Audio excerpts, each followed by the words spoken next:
Arambagh TV Shafiqul ইসলামের বাড়ি ঘেরোয়া হবে। সোশ্যাল নেটওয়ার্ক ফেসবুক ইউটিউবে বিভিন্ন পোস্ট এবং ভিডিও দেখছি।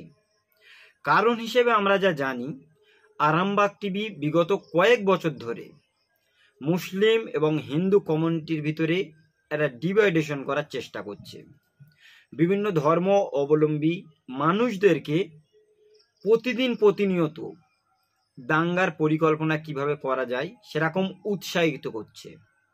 আপনি দেখুন, এই 2026-এর 2, 3, 4 জানুয়ারি হুগলির পুইনানে বিশ্ব ইজতেমা রয়েছে। পৃথিবীর বিভিন্ন দেশের মানুষরা বিশ্ব ইজতেমায় আসবে, কিন্তু সেই ইজতেমা রাজ্য সরকার কেন পারমিশন দিয়েছে, বা রাজ্য সরকারের নেতা বা মন্ত্রীরা দায়িত্ব নিয়ে এই বড় ইজতেমাটা যাতে কোনো রকম প্রবলেম না হয় তার দায়িত্ব নিয়ে সুন্দরভাবে এখন থেকে কাজ করছে, তার জন্য গা জ্বলে যাচ্ছে শফিকুল ইসলামের। সে গত 2 দিন আগে তার ইউটিউব চ্যানেলে ভিডিও করেছে, হুগলির পুইনানে তাবলিগ জামাতের বিশ্ব ইজতেমা হবে। বাংলাদেশ থেকে বহু সংখ্যক মানুষ আসবে, তার কয়েক মাস পরে ভোট, এখানে SIR হচ্ছে। যারা আসবে তারা কিন্তু থেকে যাবে না, তো যারা পশ্চিমবাংলা আসবে তারা এখান থেকে আর চলে যাবে না। আর এই সমস্ত ভিনদেশি মানুষরা এসে এই রাজ্য সরকারের ভোট দিয়ে আবার জিতিয়ে দেবে। এটা আরামবাগ টিভি চ্যানেল শফিকুল ইসলামের দাবি। অথচ সত্যি কথা যদি আমরা দেখি, পৃথিবীর বিভিন্ন দেশে আমরা জানি তাবলিগ জামাতের বিশ্ব ইজতেমা হয়ে থাকে। বিগত দিন বাংলাদেশ, পাকিস্তান বা অন্যান্য দেশেও তাবলিগ জামাতের এই বিশ্ব ইজতেমা হয়। তাহলে এবছর হুগলির পুইনানে পশ্চিমবাংলার মাটিতে প্রথম বিশ্ব ইজতেমা। পৃথিবীর বিভিন্ন দেশের তাবলিগ জামাতপন্থী মানুষরা এই বিশ্ব ইজতেমায় আসবে। এখানে হিন্দু মুসলমান বিভিন্ন মানুষরা দোকানদারি করতে পারবে, বিভিন্ন মানুষরা গাড়িতে ইনকাম হবে, হোটেলে ইনকাম হবে। একটা ট্যুরিস্ট বিভিন্ন দেশ থেকে বিভিন্ন দেশে যদি আসে, ভিসা বা সেই দেশের ট্যুরিজম যে স্পটগুলো ভালো একটা শক্তিশালী হয়। তারপরে কিসের জন্য তবলিগ জামাতের এই বিশ্ব ইজতেমার বিপক্ষে গিয়ে আরামবাগ টিভি এইভাবে নিউজ করছে? গত 2 দিন আগে তিনি আবার আর একটা পোস্ট করেছেন যে মুখ্যমন্ত্রী মমতা বন্দ্যোপাধ্যায় উত্তরবঙ্গে মন্দির তৈরি করছে। ফের পরের দিনে আমরা দেখতে পেয়েছি সেখানে একইভাবে মুসলিমদের উৎসাহিত করছে যে এখানে মুখ্যমন্ত্রী মন্দির করছে, মুসলিমদের কিছু দেয়নি, মুসলিমরা সবসময়ের জন্য বঞ্চিত, ইত্যাদি ইত্যাদি বলে থাম্বনেল দিয়ে তিনি ভিডিও পোস্ট করেছে। পরের দিনে আবার আমরা দেখতে পেয়েছি হুগলির পুইনানে যখন বিশ্ব ইজতেমা হবে, পুরোপুরিভাবে কমপ্লিট করা হলো, দায়িত্ব দেওয়া হলো পীরজাদা তোয়া সিদ্দিকী সাহেব সহ কয়েকজনকে, তখন আবার আরামবাগ টিভি বলছে যে পশ্চিমবাংলায় অন্য অন্য দেশের মুসলমানদেরকে ইজতেমা করতে দিচ্ছে। হিন্দু ভাইরা জেগে উঠুন। তাহলে দেখুন, একজন নিউজ মিডিয়া কখন সাপের গালে চুমো দিচ্ছে, কখনো ব্যাঙের গালে চুমো দিচ্ছে। একবার মুসলিমদেরকে বলছে যে উত্তরবঙ্গে দিদি আবার মন্দির তৈরি করছে, মুসলিমদের কিছু দেয় না, এরা দুধেল গায়, ইত্যাদি ইত্যাদি বলে মুসলিমদেরকে কান ভারী করছে। আবার ওই একই দিনই আর একবার ভিডিও পোস্ট করছে, হিন্দুদেরকে বলছে যে দেখো এ রাজ্যের মুখ্যমন্ত্রী মুসলমানদের জন্য তাবলিগ জামাতের ইজতেমা করতে দিচ্ছে, কিন্তু অনেক যা পুজো করতে দেয় না।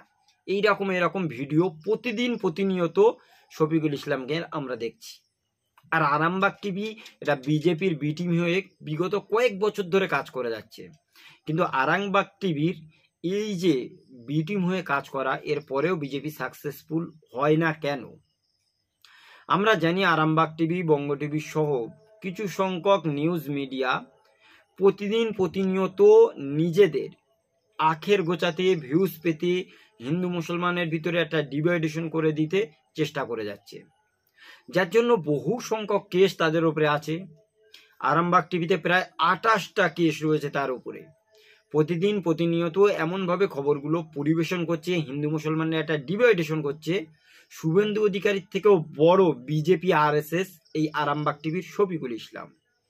নামকে আসতে মুসলমান, ইসলাম বলে নামের সাথে তার টাইটেলও জোড়া আছে, অথচ যদি ভালোভাবে দেখা যায় আমরা দেখতে পাবো সে বিভিন্ন দিন মুসলিম বিদ্বেষী বিভিন্ন রকম খবর করে যায়। গত দুদিন আগেই তিনি বলেছেন উত্তরাখণ্ডে মাদ্রাসা বোর্ড তুলে দিচ্ছে, সুতরাং মাদ্রাসা বোর্ড পুরো ভারতবর্ষের বিভিন্ন রাজ্য থেকে তুলে দেওয়া উচিত। ধর্মীয় শিক্ষা সেটাও তুলে দেওয়া নাকি উচিত, এই শফিকুল ইসলামের দাবি। আজ এই পশ্চিমবাংলার জাতি ধর্ম বর্ণ নির্বিশেষে বিভিন্ন মানুষরা শফিকুল ইসলাম, বঙ্গ টিভি সহ বিভিন্ন মানুষদের উপরে খেপে যাচ্ছে। সুতরাং তাদের বাড়ি ঘেরাও হবে, তাদেরকে উপযুক্ত শাস্তি আস্তে আস্তে কিন্তু আসবে। প্রতিনিয়ত যখন মিথ্যা এবং ফেক নিউজ হিন্দু মুসলমানের ভিতরে একটা ফাটল করার চেষ্টা করা হবে, এটা তো আর ইউপি নয়, এটা তো আর উত্তরপ্রদেশ বা গুজরাট নয় যে জায়গায় বসে বসে আপনি হিন্দু মুসলমানের একটা ডিভাইডেশন করে দেবেন, নিউজ চ্যানেল চালাবেন, সবসময় মানুষদেরকে ভাড়াকাও ভাষণ দেবেন, তারপরে মানুষ এগুলো মেনে নেবেন। প্রতিনিয়ত শফিকুল ইসলাম থেকে শুরু করে নিয়ে কিছু সংখ্যক গদি ইউটিউবার যারা রয়েছে তারা আর বাংলার থেকেও খারাপ জায়গায় চলে যাচ্ছে। তাদের যদি আমরা দেখি, তারা আমরা জানি 2026-এ এ রাজ্যে বিধানসভা নির্বাচন রয়েছে। তারা সেই বিধানসভা নির্বাচনটাকে সামনে রেখে হিন্দুদের আলাদাভাবে কথা বলছে, কখনো মুসলিমদের আলাদাভাবে আবার মাথা খারাপ করে দেওয়ার মতো ভিডিও করছে। তাদের থাম্বনেল, তাদের বিভিন্ন রকম কথা প্রতিনিয়ত এমনভাবে বলছে যাতে হিন্দু মুসলমানের ভিতরে একটা ডিভাইডেশন হয়। আজকে রোজিনা রহমানের নামে কেস হয়েছে আমরা দেখলাম, তারপরে এই সমস্ত মিডিয়াগুলো রোজিনা রহমানের পাশে গিয়ে দাঁড়িয়েছে। কিন্তু বিগত দিন যদি আমরা একটু ভালোভাবে দেখি, রোজিনা রহমানের পাশে কি মুসলিম বলে কেউ দাঁড়াবে? আজকের আমরা জানি হুগলির এই পুইনানে যে তবলিগ জামাতের বিশ্ব ইজতেমা হবে বলে আরামবাগ টিভি বিভিন্ন রকমভাবে খবর করছে। এই আরামবাগ টিভি পৃথিবীর বিভিন্ন দেশ থেকে মানুষ এসে প্রয়াগরাজে যখন মহাকুম্ভ হয়েছে, প্রচুর সংখ্যক মানুষ সেখানে এসেছিল পৃথিবীর বিভিন্ন দেশ থেকে। আমরা সেখানে কি দেখেছি? পদপিষ্ট হয়ে প্রচুর সংখ্যক মানুষ মারা গেছে। আবার কি দেখেছি? সেখানে গ্যাস সিলিন্ডার বাস্ট হয়েছে, আগুন ধরে গেছে, ট্রেনে আসার বা যাওয়ার মতো জায়গা নেই। বহু সংখ্যক মানুষ তার ফ্যামিলির সঙ্গে প্রয়াগরাজে গেছে, আসার সময় লাশ হয়ে ফিরে এসেছে। কেউ কারোর আত্মীয় স্বজন বা পরিবার পরিজনকে খুঁজেই পায়নি। কিন্তু সেই বিষয় নিয়ে আরামবাগ টিভি, বঙ্গ টিভি সহ এই গদি ইউটিউবারগুলো একবারের জন্য খবর করেনি। কিন্তু এখন তাবলিগ জামাতের বিশ্ব ইজতেমা যত আস্তে আস্তে গায়ের ধারে আসছে, এই কিছু সংখ্যক ইউটিউবাররা তারা উঠে পড়ে লেগেছে কিভাবে মুসলিমদের এই বিশ্ব ইজতেমাটাকে বন্ধ করা যায়। সুতরাং হিন্দু মুসলমান এই পশ্চিমবাংলায় কাঁধে কাঁধ রেখে বসবাস করে, একে অপরে ভালোবাসে বলে আজও বিজেপি এখানে কোনো রকমভাবে ফুটি খেলাতে পারছে না। সুতরাং শফিকুল ইসলামের মতো যে কটা চাটুকারিতা বা গদি ইউটিউবার হিন্দু মুসলমান করবে, তাদের কিন্তু আগামী দিন বাড়ি ঘেরাওয়া হবে, তাদের উপযুক্ত শাস্তির ব্যবস্থা করবে এই পশ্চিমবাংলার মানুষরা। কারণ বিগত কয়েক বছর ধরে আমরা দেখছি শফিকুল ইসলাম ছলে বলে কলে কৌশলে যেভাবেই হোক হিন্দু মুসলমানদের ভিতরে একটা ডিভাইডেশন করে বিজেপির যাতে লাভবান হয়, বিজেপি যাতে ক্ষমতায় আসে, সেই চেষ্টাই করে যাচ্ছে। সুতরাং এখনো সময় আছে, সে যদি নিজে থেকে সরে আসে সেই জায়গায় থেকে, তাহলে সে বাঁচতে পারবে। না হলে পশ্চিমবাংলার বিভিন্ন ধর্মের মানুষরা এই যে সাম্প্রদায়িক একটা টিভি চ্যানেল বা সাম্প্রদায়িক যে ইউটিউবার, তাদের বিরুদ্ধে অবশ্যই গর্জে উঠবে।